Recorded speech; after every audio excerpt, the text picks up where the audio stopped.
Welcome to Mission Minute News. I'm Dominican Sister Jean Harris. First, the headlines. Outreach to a tenuous Afghanistan. UNPA issues stamp for Mother Teresa. The SVDs have a castle in Ireland. Oaxacan missionary blossoms. St. Joseph and the miraculous staircase. Pope Francis says, get vaccinated. Outreach to a tenuous Afghanistan. The social arm of the Catholic Church of Pakistan, Caritas Pakistan, is ready to provide humanitarian assistance for Afghans escaping the Taliban. Diocesan units bordering Afghanistan have been alerted to reach out to refugees fleeing their homes. The very popular Chaman border crossing had seen thousands of Afghans entering Pakistan, according to media reports. However, Interior Minister Sheikh Rashid on August 18th claimed that there were no refugees entering the country, nor has Pakistan made preparations for the refugees. According to BBC News, while the Taliban are not letting anyone out, except traders or those with valid travel documents, Pakistan, already burdened with 1.4 million Afghan refugees, 300,000 in the southern seaport of Karachi and 43 refugee camps in the north, has been fencing itself off. Amjad Gulsar, Executive Director of Caritas Pakistan, told UCA News that more than 200 families have already arrived in urban areas of Quetta in Balochistan province, and that Caritas is positioned to respond to the emerging humanitarian crisis in the short term with water, food, first aid, immunization, and in the longer term to meet mental health, trauma, chronic disease, and educational needs. Meanwhile, the UN Secretary General Antonio Guterres has called for international unity regarding the plight of Afghanistan. He said the international community was following the developments in Afghanistan with a heavy heart and deep disquiet about what lies ahead.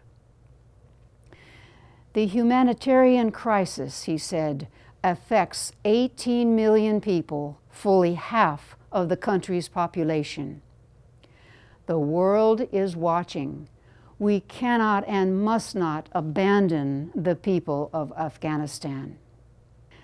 Britain has announced plans to settle up to 5,000 Afghans within a year, most of whom will be women, girls, and religious minorities.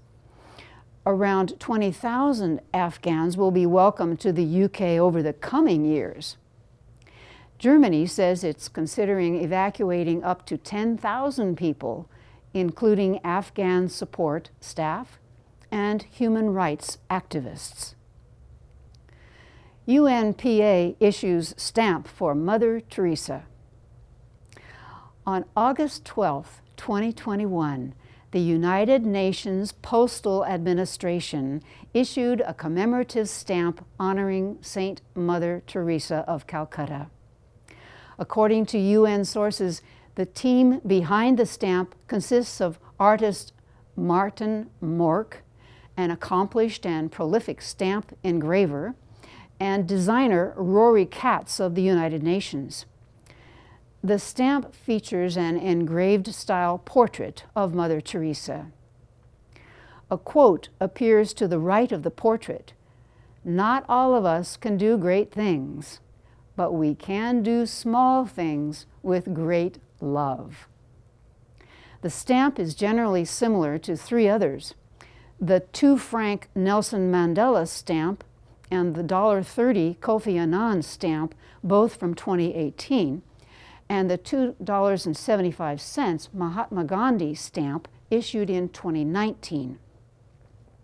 Acclaimed throughout the world, Mother Teresa received the Nobel Peace Prize in 1979 for work undertaken in the struggle to overcome poverty and distress, which also constitute a threat to peace.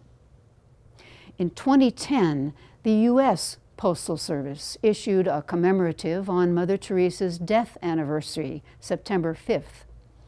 And Vatican City issued a stamp on September 2nd, 2016, to celebrate her canonization. The SVDs have a castle in Ireland. Father Nelora, SVD, wants to tell us about the SVD house in Donaghmon, County Roscommon, Ireland. Many of us, perhaps, have read Bram Stoker's Gothic novel Dracula, or maybe have seen the 1992 film Dracula, directed by Francis Ford Coppola.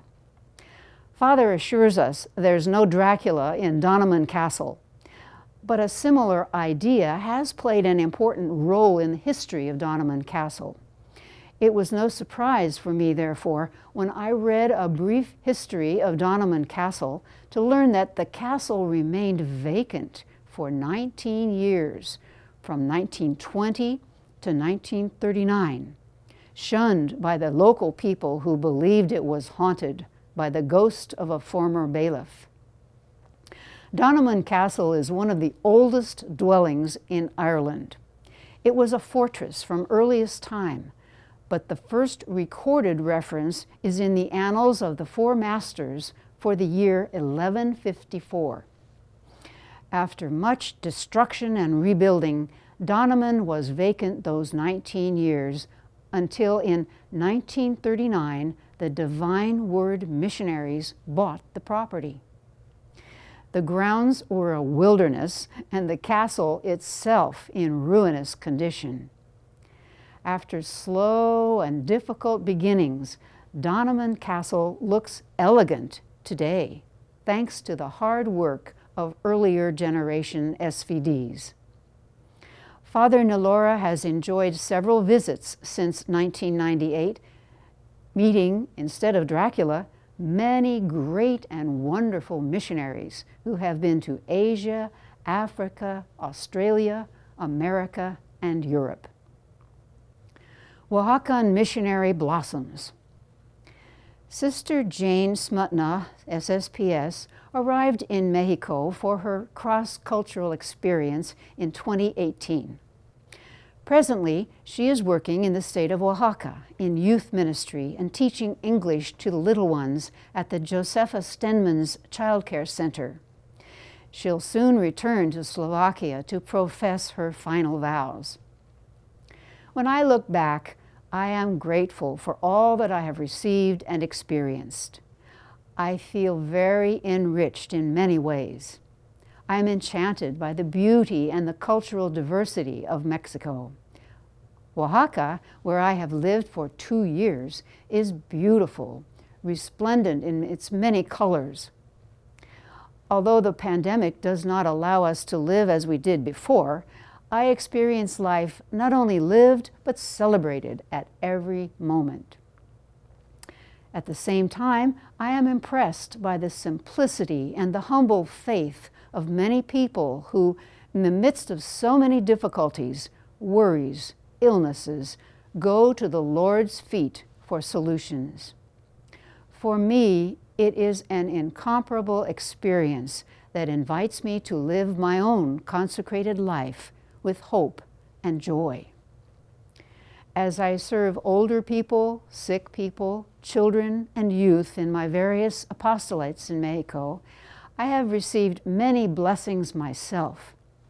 God has shown me that life is sacred in all its stages. Reflecting on my missionary commitment, I have concluded the true mission blossoms from a loving heart. In other words, God calls me to love all those He gives me, without excluding anyone. I look at the mission as an encounter with the sacred. Saint Joseph and the miraculous staircase. Pope Francis declared December 8, 2020 to December 8, 2021 as the year of St. Joseph, patron of the Universal Church. There have been many special events, lectures, and prayers to St. Joseph, plus the discovery of an amazing story about a miraculous staircase. In 1873, the Sisters of Loreto in Santa Fe, New Mexico, began the construction of a chapel. As it turned out, the architect died before the choir loft was built. Once they had the loft, there was no way to get to it. So the sisters began praying a novena to St. Joseph for a staircase. On the 9th day of the novena, a man appeared looking for work, equipped only with a toolbox. After the construction was complete, they had a 22-foot, 33-step spiral staircase that makes 2 360-degree turns and has no center pole for structural support. There are no bolts nor screws. The stranger left without asking for payment. The sisters credit St. Joseph for this miraculous staircase. Some say the man was St. Joseph himself. Others believe he was sent by St. Joseph. The chapel is now a museum and wedding chapel with the main attraction, the spiral staircase. Pope Francis says, "Get vaccinated." Pope Francis has launched a powerful appeal for people to get vaccinated, calling it an act of love. In a video message produced in conjunction with the Ad Council, Pope Francis praised the work of research scientists. Thanks to God's grace and to the work of many, we now have vaccines to protect us from COVID-19, adding that vaccines bring hope to end the pandemic, but only if they are available to all and if we collaborate with one another. And as getting vaccinated is an act of love, helping others do the same is also an act of love. Love for oneself, love for our families and friends, and love for all peoples, he said. Social and political love, he said, is built up through small individual gestures capable of transforming and improving societies. They show care for one another, especially the most vulnerable. No matter how small, love is always grand. The Pope was joined in the video by several cardinals and archbishops from across the Americas. South Sudan mourns slain sisters. Our sisters were killed in cold blood, says Sister Christine John Amaa of the Congregation of the Sacred Heart of Jesus, providing details of the murder of Sisters Mary Daniel Abut, former Superior General and currently headmistress of the Usra Tuna School in Juba, and Regina Roba, tutor and administrator of Catholic Health Training Institute, Diocese of Wau. On August 16th, the two sisters were victims of an ambush along South Sudan's Juba to Nimule highway on the border with Uganda. They were part of a group of 9 sisters traveling in a minibus on their way back to Juba after celebrations of the centenary of Assumption of Our Lady Parish, Loa, in the Diocese of Torit, narrated Sister Amaa, when unidentified gunmen attacked. During the ambush, the sisters had tried to escape and hide in the surrounding bushes, but the criminals found and killed them. 3 other persons were also killed in the assault, local sources reported. Pope Francis expressed his deep sadness in receiving news of the brutal attack. In a telegram sent through Cardinal Pietro Parolin, Secretary of State, the Pope offered his heartfelt condolences to the families and religious community in the wave of this senseless act of violence.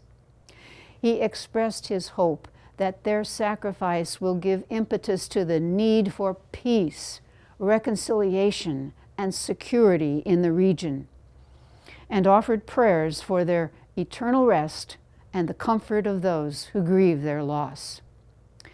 Father Samuel Abe, Secretary General of the Archdiocese of Juba, proclaimed a period of mourning, August 17 through 21, for all ecclesial institutions, universities, seminaries, colleges, kindergartens, primary and secondary schools of the Archdiocese of Juba to memorialize the late Sisters Mary and Regina. Pope advocates for Afghanistan and Haiti. At the conclusion of the Angelus on the Solemnity of the Assumption, Pope Francis appealed for global solidarity to reach out to both Afghanistan and Haiti. He asked everyone to unite in praying to the God of peace so that the clamor of weapons might cease and solutions be found at the table of dialogue in Afghanistan, and that the international community might help victims of the 7.2 earthquake that devastated Haiti on August 14th. Regarding Afghanistan, he prayed that its battered population might be able to return to their own homes and live in peace and security in total mutual respect. And he expressed his closeness to the dear people hard hit by the earthquake in Haiti, killing over 2,200 people, injuring thousands more, and leaving a trail of destruction and rubble. Indulgences have deep meaning. For quite a while now, progressive Catholics have felt that indulgences are a thing of the past. Back when the Church was selling get-out-of-purgatory vouchers, a major complaint in Father Martin Luther's 95 Theses against the Church in 1507. But if you're a faithful Mission Minute News viewer, you know from our December 21st episode that when Pope Francis announced this year of St. Joseph, he said a plenary indulgence can be gained. Paulist priest Larry Rice, in a July 7th article in the San Bernardino Diocese online mini-bite, says that 460 years after Luther, there was a veritable breakthrough about indulgences in Pope Paul VI's 1967 Apostolic Constitution, Indulgentiarum Doctrina, that defined an indulgence as a remission before God of the temporal punishment due to sins already forgiven. Today you'll find that in Articles 1471 through 79 of the 1994 Catechism of the Catholic Church. The kernel of the definition is that sin has a double consequence. The act itself needs forgiveness, and the residual tendency that rejects natural or divine law and pushed the person to do the act needs healing. The person who seeks and gets forgiveness for the action from God still needs inner purification, change of heart to avoid repetition of the act. The word indulgence is used to indicate the excusing of a debt owed, in this case, the punishment. For example, when I break your window and you forgive me and excuse me from paying the cost of replacement, then I have received both your forgiveness and your indulgence. And the word temporal is used to mean temporary or having an end to the punishment, in contrast to eternal punishment, the debt for unrepented grave sin. Now, where does all this heart purification take place? Why in purgatory? Of course, the place of purgation or cleansing. No more talk of so many years off a sentence. Now, indulgences simply are the opportunity to manifest one's sincere desire to reject sin and change behavior. All talk of time is gone with Paul VI's teaching. There are some distinctions, however. Plenary indulgences, plenary meaning total, and partial ones. A partial indulgence happens when the person only partially fulfills the conditions of the plenary one. The conditions are these 5. A specific action, for example, in this year of St. Joseph, committing oneself with prayer and good works to obtain, with the help of St. Joseph, comfort and relief from today's many problems. Second, reception of confession and communion. Third. Fourth, prayer for the Pope's intentions. And most importantly, no attachment to sin. Indulgences can neither be sold nor are they free. Their cost is conversion of heart, manifested in actions and prayers. Laudato Si, investing. More and more globally aware Americans are understanding the need to invest in companies and funds that care about people, especially poor people, and the earth. We've become aware of 2 such investment funds that directly aim at supporting both those values promoted by Pope Francis. The Leviticus Fund is a lender created in 1983 by a group of religious leaders who invested more than $142 million to improve thousands of economically disadvantaged lives in and around New York City. The fund takes its name from the call to economic justice in the book of Leviticus. Be fair in rendering judgment. Show neither partiality to the weak nor deference to the mighty, but judge your neighbor justly. You shall not stand by idly when your neighbor's life is at stake. I am the Lord. The Leviticus Fund has closed 359 loans, serving 192 mostly nonprofit organizations in not only New York, but also New Jersey, Connecticut, Massachusetts, Pennsylvania, and Vermont.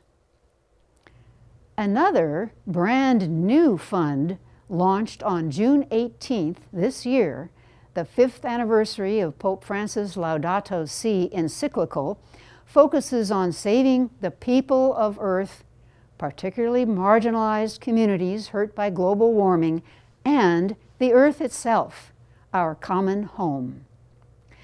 After investigating over 36 socially responsible institutions to find a manager that would address both climate change and the UN Sustainable Development Goals for people, 16 Dominican congregations representing nearly 3,500 U.S. Dominican sisters based in 9 states partnered with the Morgan Stanley women-led Greystone Consulting Group to found the Climate Solutions Fund.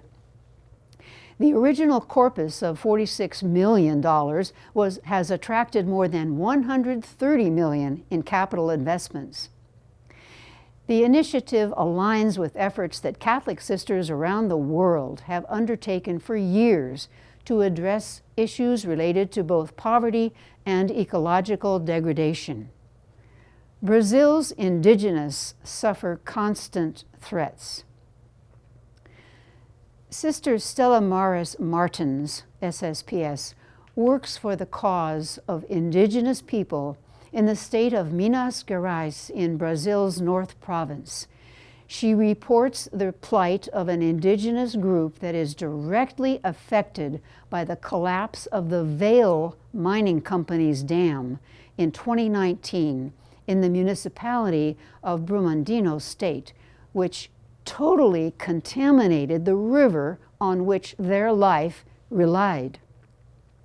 With the onset of disease and the impossibility of staying in the area, the indigenous people were forced to leave their territory and move to the outskirts of Belo Horizonte, the state capital of Minas Gerais. Living in vulnerable, insecure, and precarious conditions, at least 23 indigenous persons became infected with COVID. They began to depend on donations for survival. Both the state and Vale neglected to come to their aid. Earlier, opposing the government's attempt to take land from the indigenous people, the Association Mineira of Cultura Nipo-Brasileira had donated 70% of their territory in the metropolitan region of Belo Horizonte. But since 2010, the donated land has been invaded by land grabbers, refusing to leave, burning the forest, cutting down trees, and threatening the safety of the group, despite the land's permanent preservation status. Don't just plant trees, help them grow. World Tree Planting Day encourages people to take part in annual or occasional tree planting activities. The message this year is, do not plant trees, grow trees instead. Planting a tree is not enough. It must be nurtured and cared for. No one understands this better than Father James Melady, SVD, who has been growing trees in the different missions where he has worked for more than 20 years now in Katani, Kenya. In Doldol and Kimanju, Laikipia County, he planted many trees, and when he moved to Orkasumat in Simanjiro District, Tanzania, he raised many trees successfully. Then, a few years ago, he moved to the SVD Common Formation Center in Langata, Nairobi, where, of course, he planted many trees that give great shade and provide refreshing breezes. Currently, Father James is working in St. Raphael SVD community as novice master. He continues to plant and grow trees, and on June 12, 2021, led his community in a tree planting mission. 300 indigenous trees were planted in the SVD compound in Katani, Machacos County. SVD confreres, students, and teachers of Divine Word Boys High School, with religious sisters, brothers, and priests in Katani, participated. Plus, 2 representatives from the Ministry of Forestry of Machacos. If you have a comment or question about any of our stories, please email us at missionminutenews@wordnet.tv. You can also post your comments below each video on YouTube. We promise to respond. Please subscribe to our YouTube channel and click on the bell icon. Share with others about the channel and the variety of programs you enjoy there. Please join us every Wednesday for our online Eucharist and Adoration and Benediction of the Blessed Sacrament, starting at 11 a.m. Pacific. To send us your prayer requests or to sponsor the Wednesday Eucharist, contact us by phone at 909-383-4333 or send us an email to mail@wordnet.tv. This is Mission Minute News. Until we meet again, stay safe and well, and may Jesus' love for you make you smile.